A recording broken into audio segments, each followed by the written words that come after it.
So when you're dealing with exponents, when you're working with exponents, there's a couple things you need to remember, and there's a couple things you cannot do no matter what comes up. And the first is you cannot combine exponents that are added together.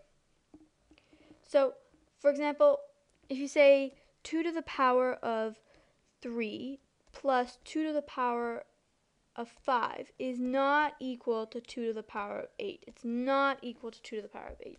You cannot do that. You need your exponents to be multiplied together.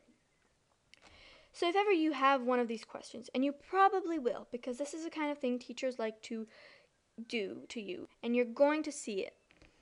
It's a trap. You're supposed to say, okay, well, 2 to the power of 3 is 2 times 2 times 2, which is 8, plus 2 to the power of 5, which is 32, is equal to 40. That's what you're supposed to do.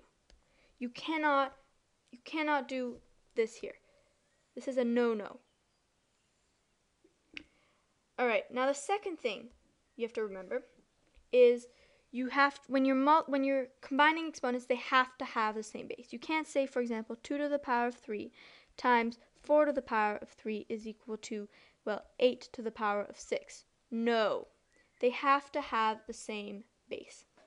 So if you have one of these questions, you say, okay, well, 2 to the power of 3 is 2 to the power of 3 times 4 to the power of 3 is 2 times 2 all to the power of 3.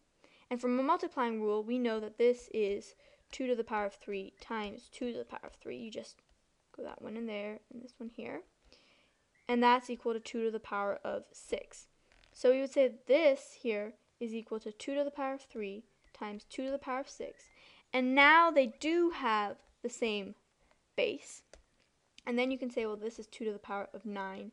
And this is the correct answer. You have to be careful always to have the same base. And I bet you your teachers are going to try to trap you on that. But because you know this now, you're not going to fall for it, right?